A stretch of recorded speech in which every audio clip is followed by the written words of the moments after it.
Hi, I'm David. Hi, I'm Yelena. We're here at Purple Valley in Goa, India, and we're going to talk about how to maintain a daily practice, or how we maintain a daily practice. There's also beautiful birds around. There's kids playing next door. So Yeah, there's lots of noise and distractions around. lots of background. Yeah. So we are practitioners of Ashtanga yoga. You probably are too if you're watching this. This is what Purple Valley is all about, offering Ashtanga yoga. And part of our tradition comes with a schedule, like a stipulation for practice, that we practice 6 days a week, and we take 1 day of rest, and then we also take moon days. Moon days, happen usually twice a month, the new and the full moon. And then for women, optionally, they can take time off for their periods. Don't say ladies' holiday. Controversial. Yeah, it's because it's not a holiday one. And and again, David said it, I'll emphasize it. It's completely up to you how you're going to approach that time of the month, whether you choose to practice or you choose to take some time off, or you practice but you just do less. You decide. No one can tell you what to do. So I'll tell you a little bit about my practice, personal history first, and then what I sort of think about it. Because I think Yelena and I probably have quite different approaches to maintaining a daily practice. So I've been practicing Ashtanga for probably like 25 years now, since 1998, 99, something like that. And then I came to Mysore for the first time in 2002. Yeah. Yeah. And so what's that like? Right now, that's 22 years ago. It's crazy. So that means all those years of practice, and I'd love to say I've practiced every day of those years, but that's not true. There have been times when, I haven't been able to practice legitimately. I've been on a plane or something else, The hotel room was too small. Yeah, it's happened. It's happened. Or I chose not to practice. Maybe it didn't feel like a choice, but I didn't practice. I could have practiced and I didn't. It happens. But I would say for most of that time, well, 99.9% of that time, I've maintained a daily practice. And there's a bunch of sort of tricks to that for me that work for me to maintain. But let me tell you a bit why I think that's important first. I think it's part of the sadhana, which is our own personal practice of yoga, is that it has to be regular. It has to be structured. So we need to maintain some kind of, there's like a bounded approach to meditation. And then it has to be daily or almost daily, so that our life starts to be, the rest of our life, like outside of the sadhana, is influenced by the presence of the sadhana. So having a daily practice means that I have to change so many other things in my life to accommodate it. Which is why so many people don't want to do that, right? They don't want to go to bed early or avoid eating this or doing that or whatever. So then they can't practice. Mm-hmm. But the whole point of committing to the practice is to create those changes as well, right? But of course, I mean, none of us are going to be able to switch all our habits like that, and you might choose not to sometimes. You can't always be holy. Yeah, no. But what I've found is that showing up every day is much easier if I don't try to be perfect about it. if I go to practice and I think, oh, now I'm going to be on my mat for 2 hours and etc., I've got to do everything, then it's going to be much harder just to get on the mat. So almost every single day, I just trick myself into standing on the front of the mat, just standing there. And that's such a challenge sometimes. Yeah. Just deciding to step on the mat. It is. For sure it is. But it's one I can manage if I say, well, we'll just see what happens. I give myself the option that I might just stand on the mat and do a few sun salutations. And that has happened. But most of the time it doesn't. Most of the time I'll start and it'll be much better than I thought it would be. Like I'm just going, and there's a habit to it too after all these years. And so most of the time I just find myself carried by the momentum of being on the mat and doing that and then getting to the end of my practice. And I've figured out now that it's totally regardless of how I feel about it. That's the point. I don't have to be excited about it. I don't have to want to do it. It really doesn't matter. It's great if I want to do it, but if I relied on that, then I wouldn't do it all the time. So it really doesn't matter how I feel about practice. That's the whole point. And I show up and then I watch and I see everything that's going on. For me, that gives me so much freedom from my moods, from whatever's happening that day, that my brain, whatever was happening in my brain that day didn't stop me. And to me, that's the whole point of the dailiness of it. Yeah, so here I am all these years later, and that's what I do. I just show up. I just stand at the front of the mat and I start doing sun salutations. So again, I think the structure is a big part of that too, because I don't have to make anything up, right? I just show up on the mat and then I'm just following this trail that I've walked every day for the last 25 years, right? There's a habit to it that kind of carries me through it as well. My approach can be much different, of course, because as part of the traditional teachings, you practice 6 times a week, unless there's a moon day and then you get lucky, and then maybe a moon day falls on one of your practice days, so you get 2 days off in a week.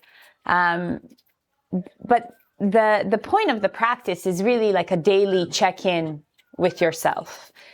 Check in to see what's happening. And one of my favorite ways to think about it, and this isn't coming from me, this is coming from our teacher, he's been comparing a practice to brushing your teeth, where it becomes such an important part of your day. It becomes such an important ritual that even when you wake up and you don't feel like doing it and you're tired, you go and do it because you know that you'll feel better afterwards. There's you feel refreshed, minty. You feel minty. But here's the thing. If you think about brushing your teeth, sometimes you'll do, a proper, I don't know what's proper, like 2 minutes, 3 minutes, and you'll brush and you'll make sure that each side of your mouth gets proper attention. But sometimes it'll be like a 30 seconds thing. Yelena, that's disgusting. And you're done. Well, that's the practice too. So when we say show up on your mat and do the practice, it doesn't imply that you have to do a full thing for it to count as your practice.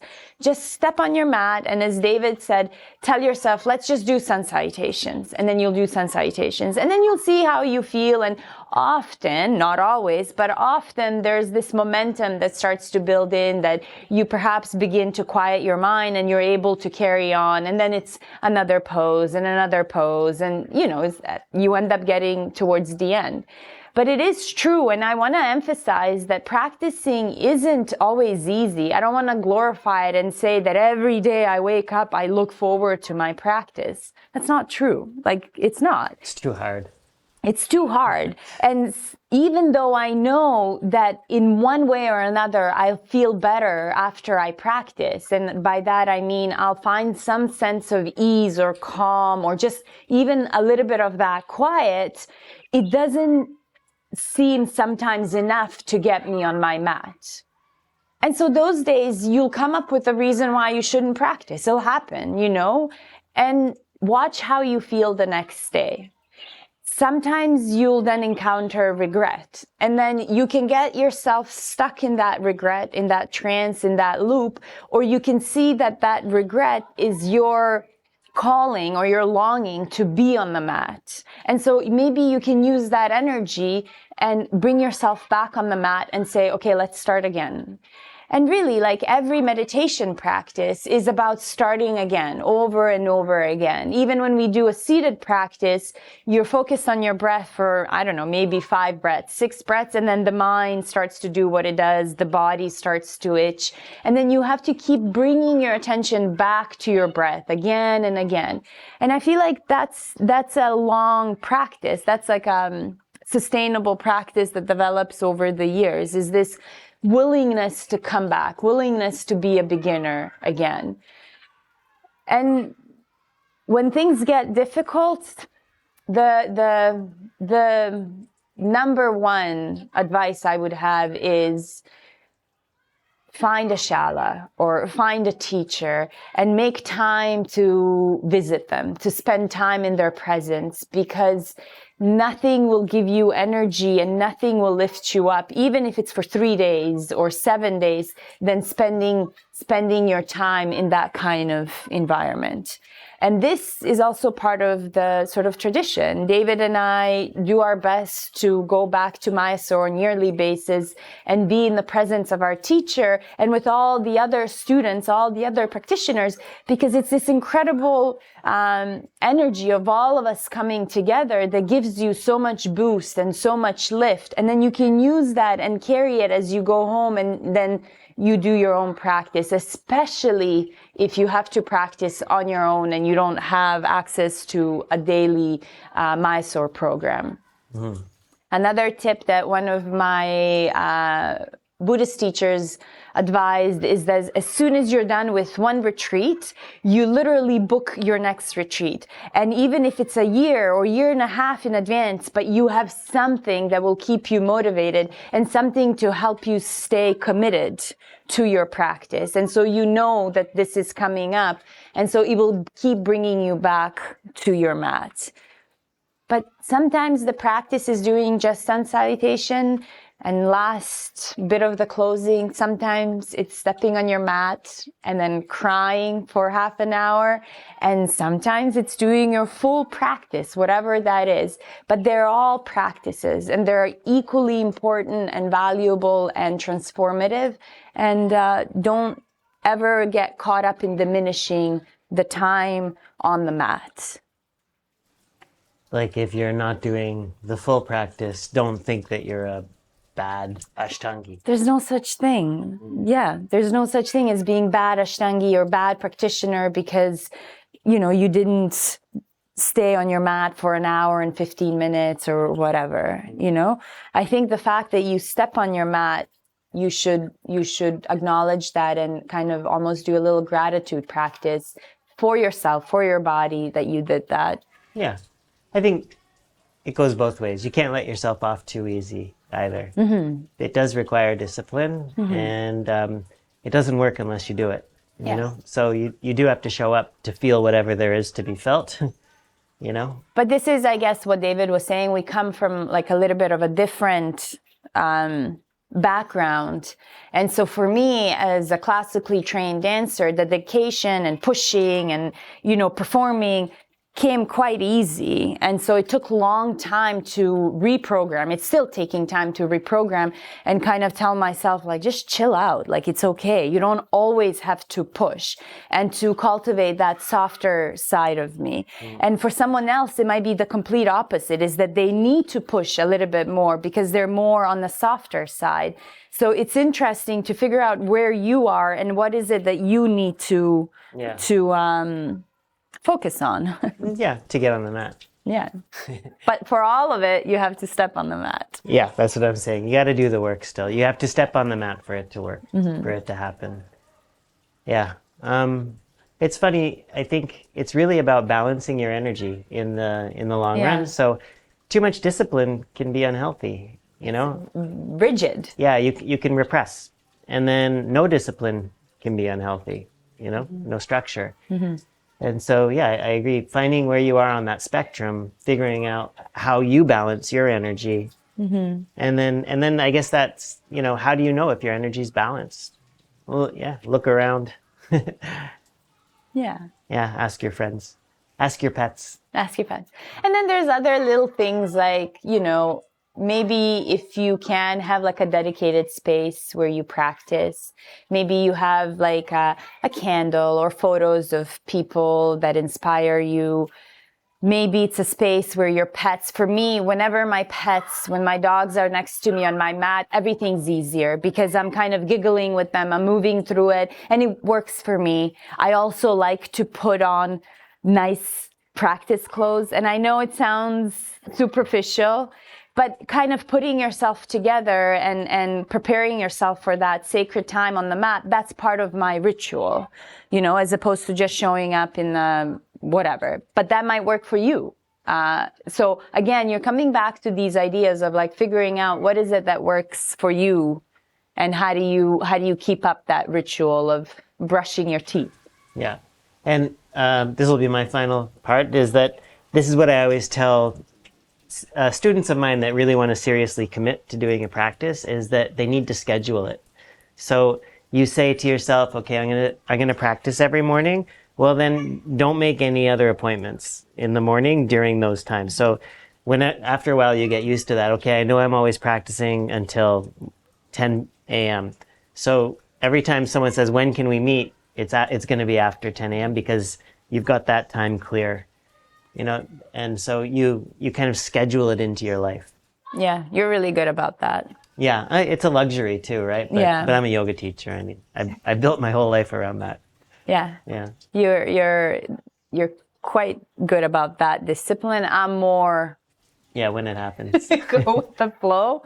But I would advise David's take on this.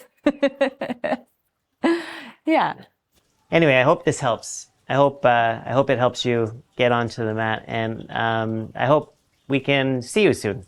Come practice with us. Come here to Purple Valley. One more tip. Ah, I just remembered. When you step on your mat, before you do anything, just ask yourself, why did I step on my mat? Come back to what is your intention. Just check in for a second and see where you are. And I think that makes a huge difference in how you then start your practice. I almost forgot it. last word. Okay. Thank you for joining us. Bye.